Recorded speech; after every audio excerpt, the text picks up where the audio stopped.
Guess what? Episode 21. We did it! Oh my God, I can't believe we're on episode 21. You know what that means? You know what number 21 means?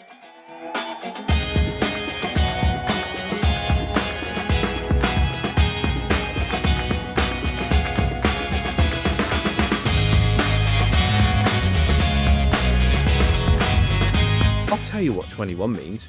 In some places in the world, it means you can drink alcohol, you can go to an all-inclusive resort, you can gamble, you can even buy legal cannabis, you can adopt a child. It's crazy. The number 21 is quite significant. I remember when I was 21, it felt like such a big deal. But today we're talking about me. We're talking about the podcast. We've hit episode 21.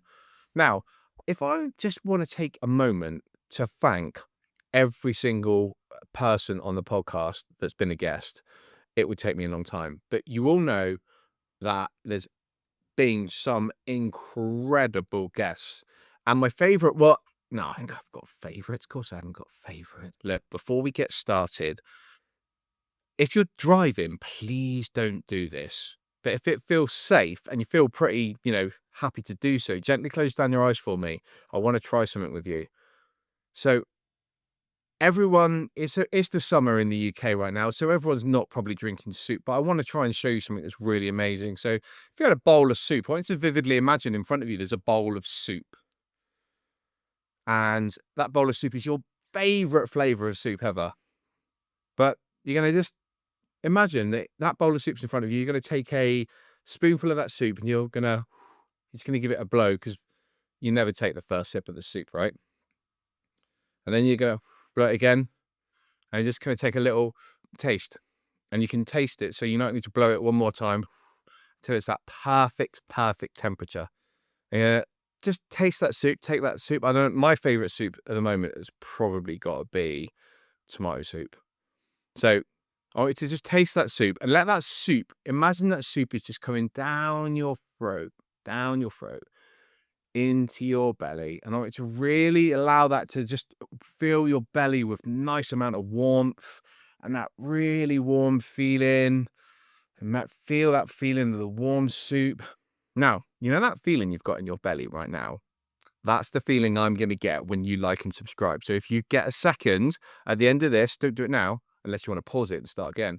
I want you to just give me a quick like and subscribe. And the reason I want you to like and subscribe is because, one, that feeling of soup is exactly what I get when you like and subscribe. And two, it means that you get to watch the next episode and it gives you a little reminder. So firstly, you can open your eyes now as well. And if you were driving, I hope you did not close your eyes. I want to talk to you today about why this is really significant to me. Now, I spoke to you guys a couple of weeks ago about when I went to Atomicon and I met a couple of people there, Ben and Rachel, Mrs. Fredrickson.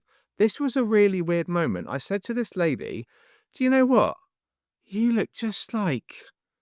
She was wearing these glasses and I said, you look just like a female version of Mr. Fredrickson from the film Up. And I shit you not, she rolled up her trousers and she had the house and the balloons on her leg as a tattoo from the film Up. I could not make that shit up. I'm telling you, these guys, we were talking about podcasts and we're talking about the significance of, a lot of people fail. Most people don't get past 3 episodes. A lot of people don't get past 10. But the big number that everyone's sticking out for is episode 21. And this is episode 21. So, Ben, Rachel, these guys do podcasts up country. They've got a podcast studio. I'll put a link below actually afterwards, so you can check these guys out. If you're thinking of doing a podcast and you're looking for a podcast studio, these guys are incredible. So yeah, go check them out. But Ben, Rachel, we did it. We've got to number 21. So I want to talk to you today about why 21 is significant. Hold on. Do you know what? Embarrassing. I'm drinking tea again. Licorice and mint today. So number 21 has always been something that has stuck with me. When I used to train my dog, I was always told 21 days, sports is a habit. Get them to sit 21 times. They'll sit on the 21th time. That's not even a thing. 21st, isn't it? We used to do this thing with the dog where we'd get them to hold the remote control and it'd be like, hold, release, hold, release. By the 21st time, I can't work out whether they're bored or I'm bored, and they just do it because they're like, okay, well, let's just do this because that's what he needs. There are a lot of people that say about the 21 days forces a habit. Now, James Clear talks about 21 days is a myth, the 21-day myth. Now, I believe that stems from a story within his book, which I won't go into now because it's his book. So I want to start off with step one of creating illimitable habits. My step one for you today is for you to stop looking for the perfect solution when you're trying to create a habit. You could spend weeks, genuinely, you could spend weeks online looking for the answer, and you'll probably never find it. You can read books like Alex Hormozi's book or James Clear's books. They're all amazing, amazing books, but you don't need to read Atomic Habits to succeed. I've read Atomic Habits, I've listened to audiobooks, I've listened to podcasts, and there's amazing, amazing tips out there. But it's not essential for your success. Everyone online has tell you they've got the answer. Six-figure business owner. I can help you get to six figures. I can help you make six Lego figures. In fact, you don't need to even listen to me right now, but I'm telling you one thing in this. You need to stop consuming, and it's time to show up and get started. Messy action is better than no action, all right? Are you still here? Okay, cool. Right, let's get on to step number 2. Create habits that you love and drive you to succeed. Let me just say that again. Create habits that you love and drive you to succeed. Do you know, if you put shit directions in the sat nav, you'll just go somewhere else. You won't go the right way. You'll go past all the other places. But if you put the wrong directions in, you'll never get to your destination. So if your goal is weak, if your postcode is broken and you've got the wrong details, then you need to stop setting yourself up for a fall from the outset. This is what I like about What Three Words.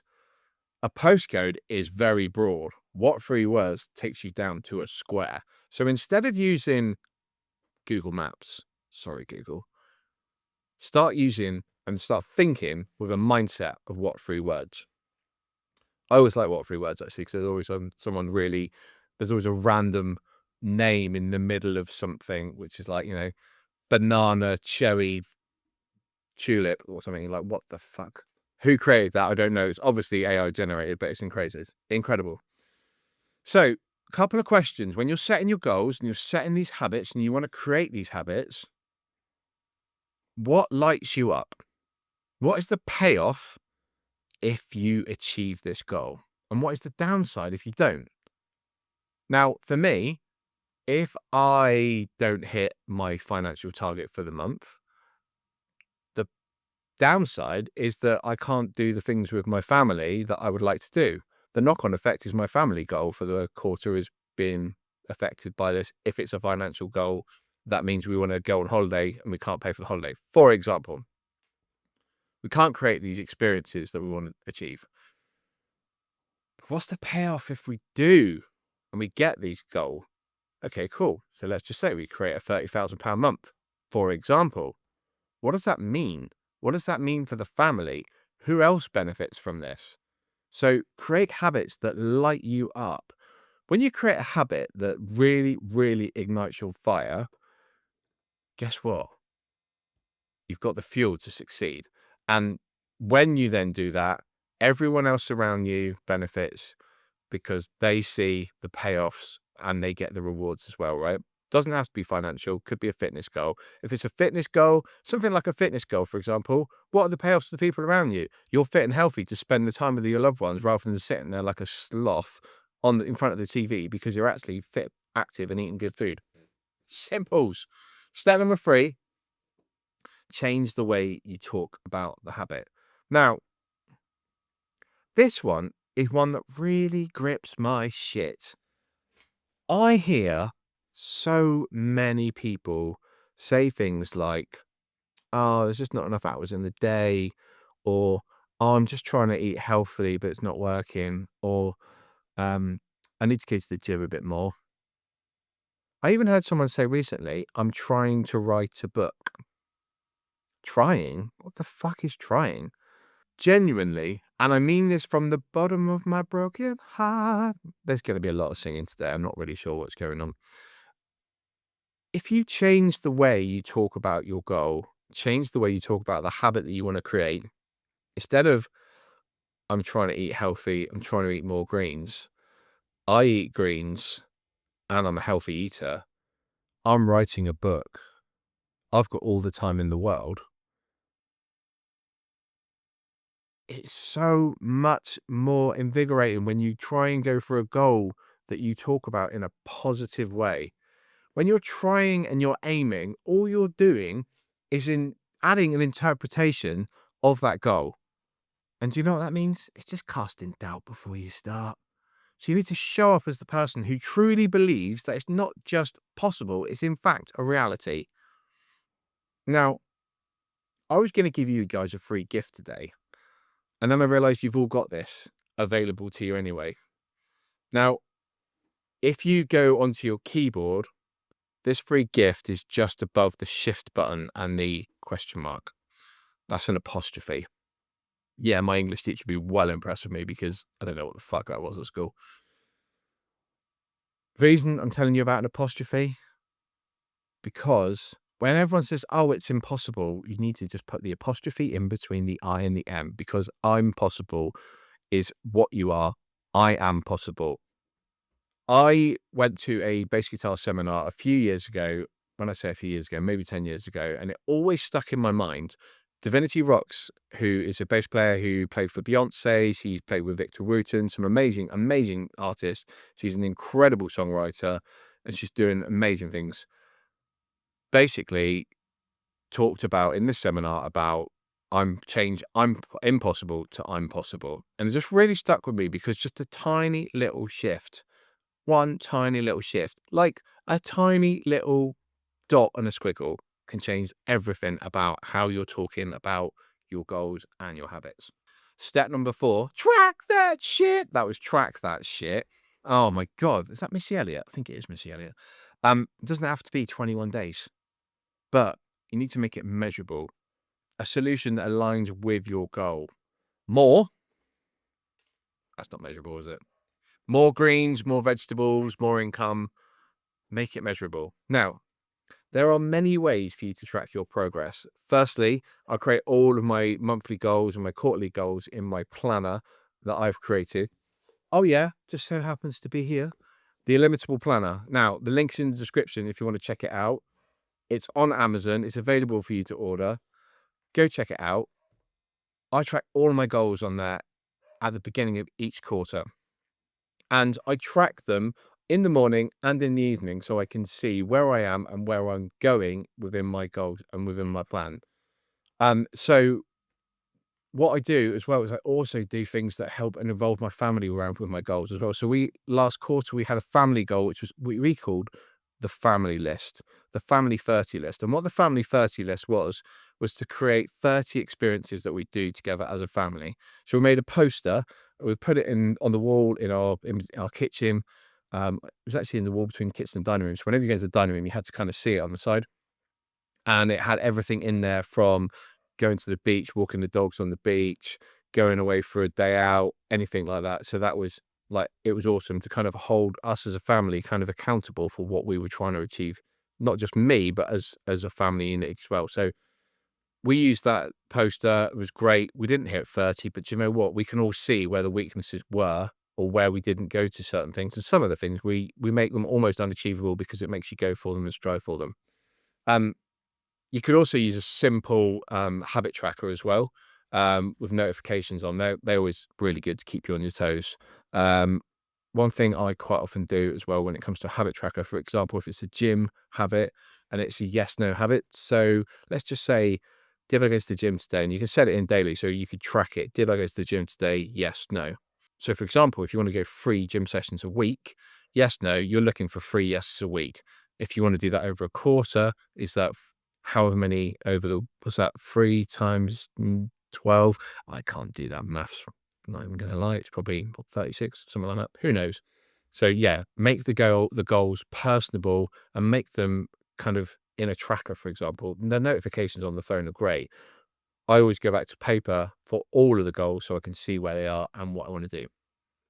But step 5 is the very most last important thing for you to do. Now, you could have listened to everything I have said to you today. You could have read Alex Hormozzi's book. You could have read James Clear's book. But the most important thing you've got to do, step 5, is to do whatever works best for you. It's your goal, it's your habit, and don't be dictated by anyone else around you, especially if they've never done what you're aiming for. Don't be influenced by someone who's never done the shit you're trying to achieve. So if they've never achieved 100 grand a year or whatever, don't ever try and take advice from someone. So that being said, that's episode 21. Thank you so much for hanging out with me. Make sure you check out the links in the description, check out the planner. I'll put some links in there as well for a couple of other pieces. Guys, check out Divinity Rocks. Check out Rachel and Ben, because those guys are awesome. And I look forward to seeing you on the next episode of the Coffee, Chaos and Confidence podcast with me, Coach Casey. Until next time, make sure you chase your dreams without limitations. See you soon.